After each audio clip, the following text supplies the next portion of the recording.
Novizachtit Belarusi, Ruseti, კანონით, ქცევით, ბრძანებებით, აი ეს არის რუსეთი, ეს არის ბელარუსი. ხალხს თეთრი ფურცლების გამოვიჭერეთ და ტროტუარზე დგომის. მათ რო დაჭირდებათ იგივე უფლებები, ხო გააპროტესტებენ, მაგრამ მე გვიანი იქნება. საქართველოს პარლამენტთან მედიის მორიგი საპროტესტო აქცია ჟურნალისტების დაშავებითა და მოქალაქეთა დაკავებით დასრულდა. პოლიციამ ჟურნალისტების საკანონმდებლო ორგანოს შენობის ერთ-ერთი შესასვლელის მიმდებარე ტერიტორიიდან იძულებით გაიყვანა.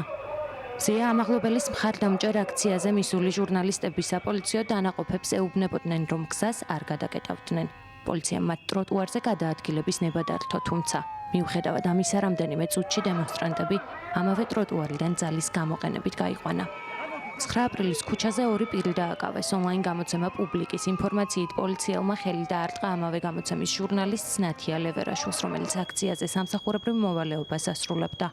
პროფესიული მოვალეობის შესრულებისას დაშავდა News on-ის მთავარი რედაქტორი ვანცენტ ხაბეიშვილიც. გამოცემა იუწყება, რომ იგი ამ დროისთვის სამედიცინო დაწესებულებაში იმყოფება. პატარა გოგოს, მათი გადამოსახედიდან პატარა გოგოს სახეში ურტყეს. გადმოსულები არიან ცემატყეპაზე და გადმოსულებენ აგრესიაზე, თქო, წარმოდგენა არ მაქვს რატო. მოულოდნელად დაიწყეს, რაცა 30 ჟურნალისტის წინააღმდეგ წიხლების ქნევა, ხელების ქნევა, მუშტების რტყმა. არ ვიცი რატო გააკეთეს ეს. ბრძანება აქვთ მიღებული, რომ 20 ჟურნალისტს თუ დაინახავენ, უნდა ფიზიკურად გაუსწორდნენ. 4 თებერვლის დილით საქართველოს პარლამენტთან განვითარებული მოვლენების შესახებ სპეციალური განცხადება გაავრცელა საქართველოს ახალგაზრდა იურისტთა ასოციაციამ. უფლებადამცველი ორგანიზაცია მიიჩნევს, რომ საპოლიციო ძალები მედიას მიზანმიმართულად ესხმიან თავს. აქციების კონტექსტში მედიის წარმომადგენლებს სისტემურად მიზანმიმართულად ესხმიან თავს და ხელს უშლიან პროფესიული საქმიანობის განხორციელებაში. ეს მიანიშნებს იმაზე, რომ საპოლიციო ძალებს აქვთ პირდაპირი ინტერესი არ გაშუქდეს აქციები და მათი ძალადობრივი დარბება და სხვა დარღვევები. მიგვაჩნია, რომ საპოლიციო ძალების მხრიდან ჟურნალისტების მიმართ ძალადობა და პროფესიულ საქმიანობაში ხელის შეშლა წახალისებულია სპეციალური საგამოძიებო სამსახურის არაეფექტიანი გამოძიებით და იმ დაუსჯელობის სინდრომით, რომელიც გაბატონებულია საპოლიციო ძალებში. თავისუფლება მზია ამაღლობელს, თავისუფლება რეჟიმის პატიმრებს. დღეს პარლამენტში მიმდინარე პლენარული სხდომის პარალელურად საკანონმდებლო ორგანოსთან ეს შეძახილები ისმოდა. მზია ამაღლობელისა და საპროტესტო აქციებზე დაკავებული სხვა პატიმრების მხარდასაჭერად და ქართული ოცნების მიერ ინიცირებული საკანონმდებლო ცვლილებების გასაპროტესტებლად პარლამენტთან მედიის წარმომადგენლები და სამოქალაქო აქტივისტები დილის 11 საათიდან შეიკრიბნენ.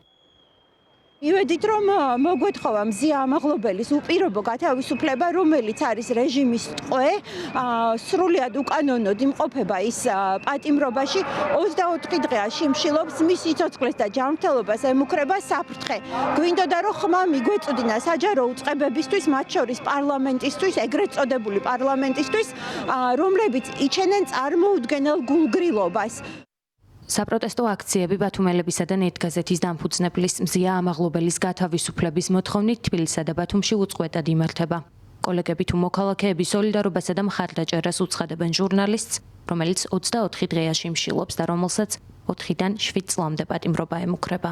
24 დღეა ჩვენი კოლეგა და მეგობარი ივანიშვილის რეჟიმის უკანონო პოლიტიკური პატიმარი მზია ამაღლობელი შიმშილობს ციხეში და 24 დღეა ჩვენ ქუჩაში ვართ. უწყვეტი პროტესტი გვაქვს. ეს უწყვეტი პროტესტი მიუხედავად იმისა, ხმა წაგვერთმევა თუ როგორც იქნება, გაგრძელდება, ვიდრე მზია იქნება რეჟიმის პოლიტიკურ ტყვეობაში. ის არის მძევალი. ჩვენ ვითხოვთ ამ მძევლის დაუყოვნებლივ გათავისუფლებას.